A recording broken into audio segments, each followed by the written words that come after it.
welcome back. My name's Janice. If you're new here, I love making videos about fashion, health, fitness.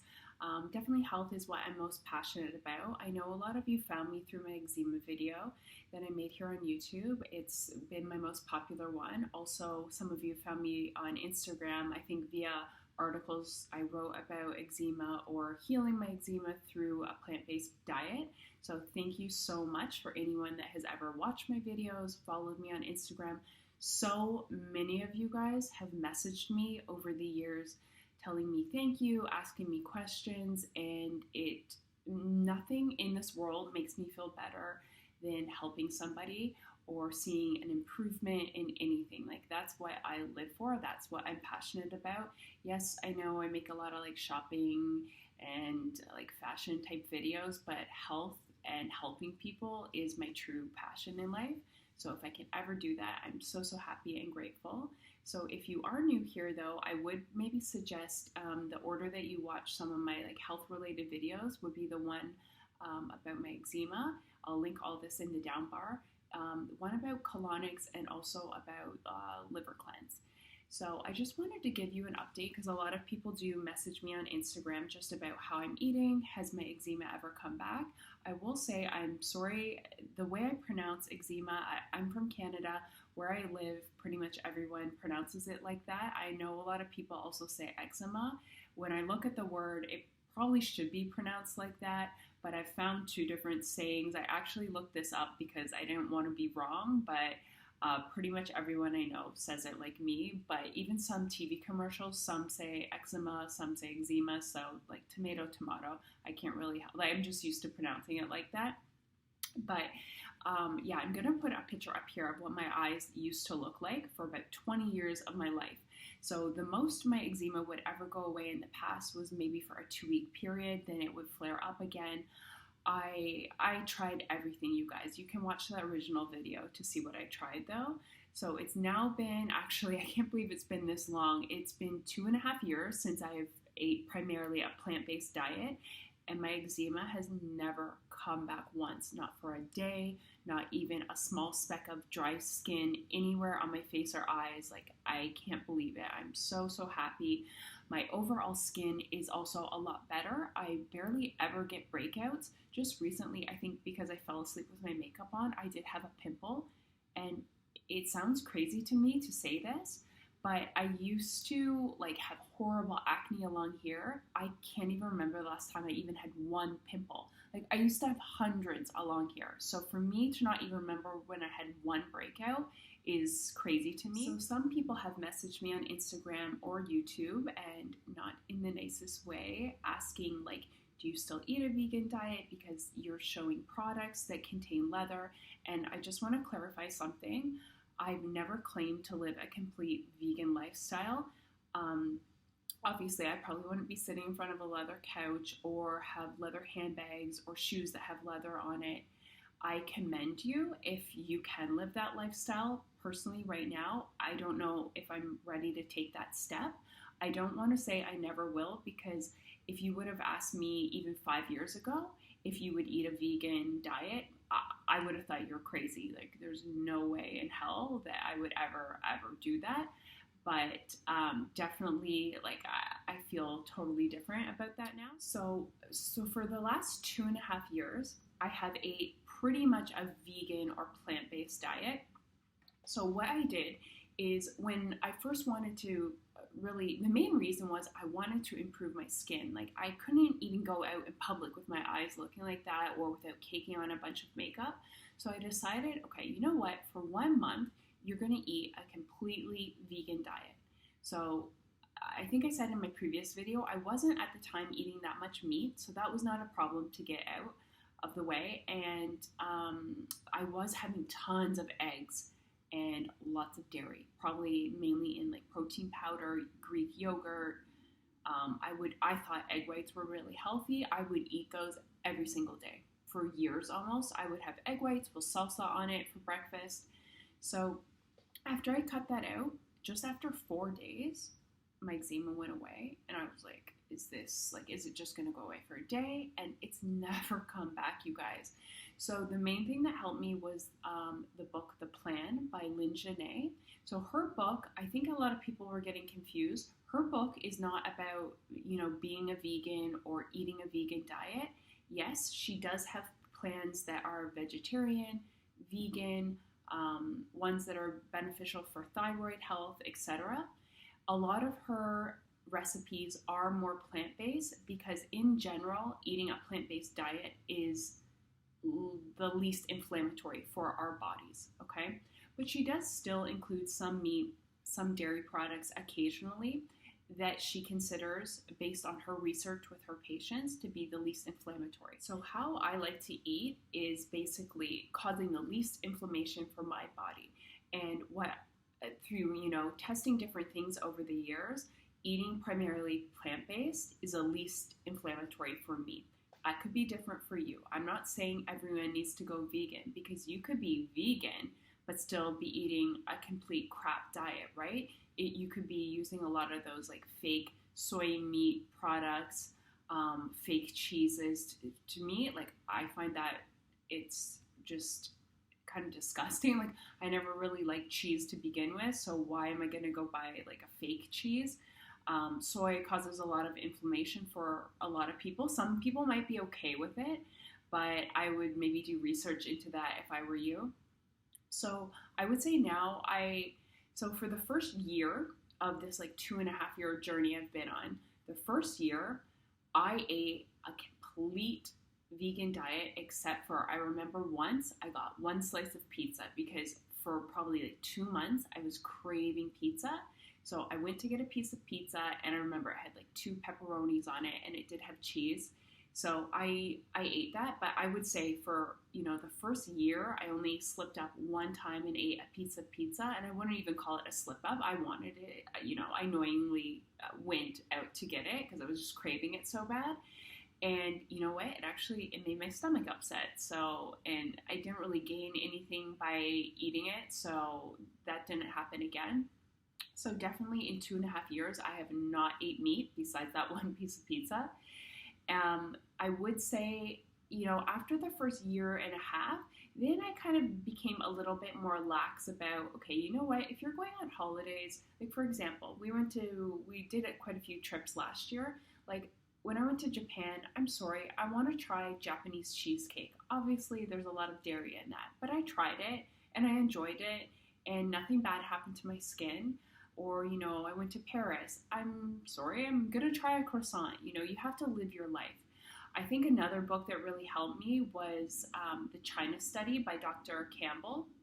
And again, this is honestly, this book really, really changed my life. So he set out not to prove that eating vegan or plant-based is better for our body, but those were the results that he came across over time. And I think the thing in that book that scared me the most was they were doing experiments on mice. And they found if mice ate more than 20% animal protein in their diet, that would turn on the cancer-producing cells. If they were given a diet of like 100% plant protein, the cancer cells did not turn on. So eating a diet greater than 20% from animal products in protein turns on cancer-producing cells. If that's not enough to scare you into eating more of a plant-based diet, I don't know what is. So that is the one fact that really, really changed my mind. And I really like how he kind of teaches people that he's lecturing. Like he says, you know what, try the majority of the time to eat plant-based, but it's not the end of the world if occasionally you eat meat, you occasionally eat dairy, and that's kind of how I like to live my life.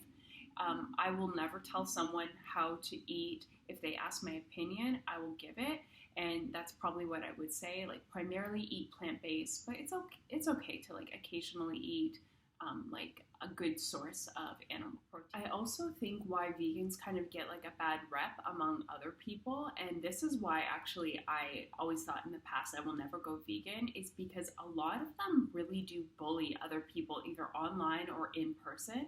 Even by my work recently, there was like kind of like this like little fast food grill like burger place open, and like vegan protesters are outside with their picket signs. And you know what, like that's not really gonna change anyone's mind in my opinion. Or outside, I remember last year, like a Sporting Life store, vegan people attacking people that were coming outside with Canada Goose bags because they bought a coat that had fur on it. You know, that's not the way to get your message across. I think just by living your life and you being healthy and people seeing that you feel good by eating the way that you do, that conveys more of a message rather than bullying people into trying to, you know, change their minds. Like you're not going to be successful that way, right? I think even if somebody changed their diet and say they were eating meat, every day, and then maybe just once or twice a week, they had days that they had like a plant-based diet, that's amazing, right? But you can't bully someone that hasn't like went completely one way. Just, you know, live your life like you do you, right? Don't worry about anybody else. I would say now I eat probably 95% vegan.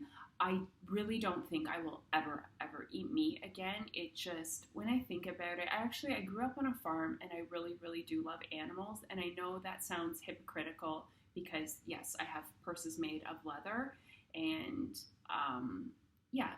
there's no excuse for that, right? But I do love animals. And growing up, I grew up in a small town, and maybe it's different there now. I don't know. I've lived in a city the majority of my life now, but you know, there were no people that were vegetarian or vegan. Like I didn't even know about that growing up. But when I think of how much I loved animals growing up and how great it is actually for the environment by choosing more like a plant-based lifestyle, I'm actually surprised that I wasn't at least vegetarian a long time ago, but I was just brainwashed into thinking, you know, we need a lot more protein than we actually do. But again, you know, that's kind of for you to do your own research on. I don't really want to tell anybody how to eat. You have to kind of go on your own journey. Hopefully, you know, something that might have helped me can help some of you guys out there. So some of the things I have chosen to eat that aren't vegan are honey, because I think it does have health benefits. And these things I don't eat that much, but occasionally I will.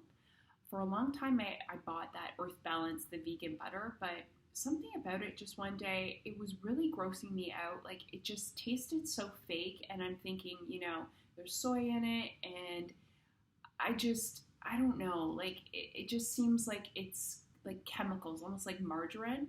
So also in Lyn-Genet's book, she does say like a grass-fed butter, it is good for you. It doesn't really cause inflammation in small amounts, and I barely ever use butter, but I do have a good quality butter here that I use, so that is something. So honey, butter. Occasionally, like I said, if I'm traveling is very hard. Like I'm very thankful that I have a job that I don't have to travel much, because I don't know, I find even, you know, you're on an airplane and they just don't have vegan options. It's really hard to eat out. I live in a big city, and just recently there's becoming more restaurants to go to, but if you live in a small town, a lot of the times you can't even get that much selection in a grocery store. So I empathize with you. It is a lot harder. Thankfully, I mean, nowadays you can find a lot of stuff online that will ship to you, but again, like that's not great for the environment either. Yeah, so basically honey and butter. Occasionally I will eat, and then sometimes if I'm on vacation, if I want to try a dessert or something that I know has dairy in it, I will. Even sometimes if I just take a bite or two, just because I'm curious. I mean, I'm gonna live my life, and I don't think we should be critical of people that choose to do that. You don't have to be 100% vegan to be making a great change for your body, the environment, and animals. Like I said before, even if you're doing it one day out of the week, well, that's maybe better than you were last month, right? Also, another benefit I will say, though, by cutting out the dairy, my stomach it barely ever gets bloated anymore. Casein protein really is not good. Again, you can, you know, if you do a bit of reading, especially the China study book, it talks about that. Another book that is great is How Not to Die.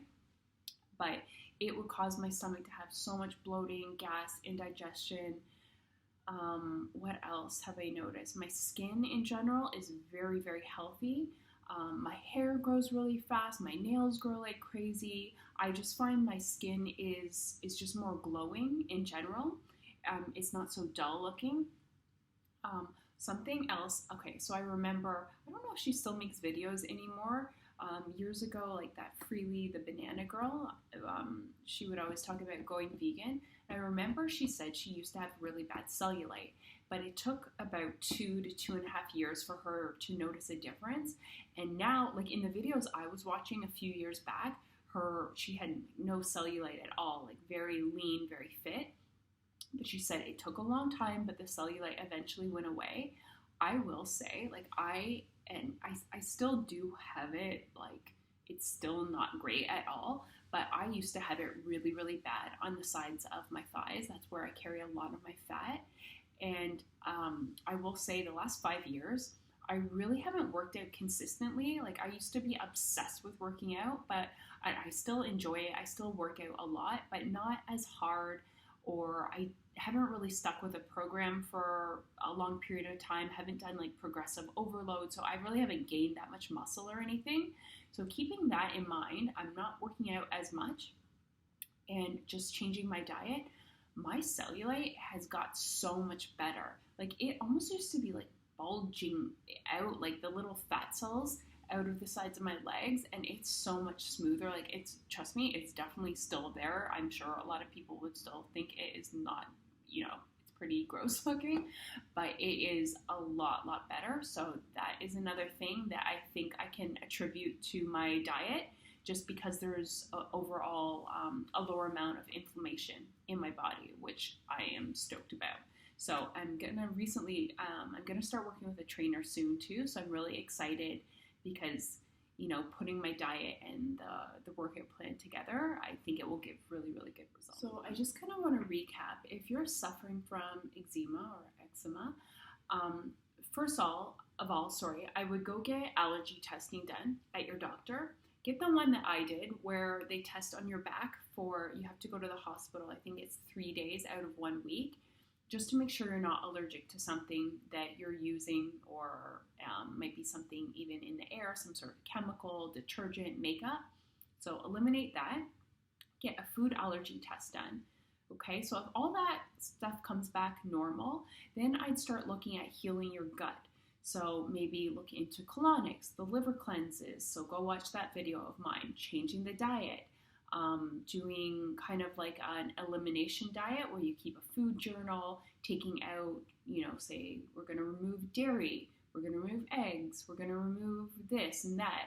And I just want to put out there too, you need to read Lyn-Genet's book, because a lot of vegetables or fruits can be inflammatory for a lot of people. So you might be eating a vegan diet and your skin is still breaking out. Well, it could be, say, like the broccoli, or the cucumbers you're eating that is not working for your body, that you're having every day, thinking you're being healthy. Also, too, you should get your thyroid checked at either your regular doctor or the naturopath.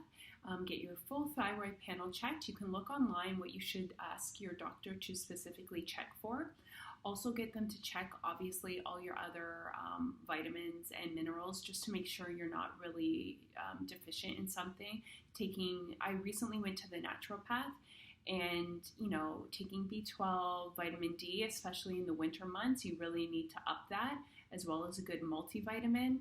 Rotating your foods is big, so you don't become sensitive to something, right? Eating a banana every day for the rest of your life, that's not a good idea. You might build a sensitivity up to that type of food, for example, which is something I need to work on, because I find certain recipes I really like, and then I always want to make them until I get sick of them. But just all those little things that can help. Definitely something else, if you haven't thought of it, look into candida overgrowth. Before I started eating like this and going for colonics, I would sometimes binge eat, because I don't know why, like I just was craving sugar so bad. And I think it was actually, based on my own research, I think it was from being on birth control for so many years that can cause an overgrowth of candida in your gut.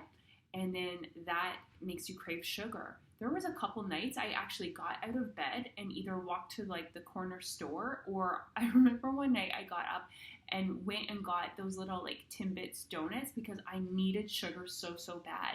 So something was just off, right? Like that is not normal to do that. So definitely heal your gut. Most of your immune system is in your naturopath, or your regular doctor can also send you for a blood test that is like a food sensitivity screening as well. I think the one here that we have in Ontario, Rocky Mountain Company, does one. So I think just in conclusion, you really want to lower the inflammation in your body. Now that could be taking care of your teeth by flossing, brushing, what you're putting into your mouth to eat or drink. Not working out too hard, because working out too hard causes a lot of inflammation. All these sorts of things. I think when that is lowered and you heal your gut, your skin will be reflective of that. So like always, if you have any questions or comments, leave it in the down bar. If you want to write me a private message, just find me either my email or via Instagram. I don't mind at all. And yeah, until next time, thank you for watching again, and good luck with your health journey.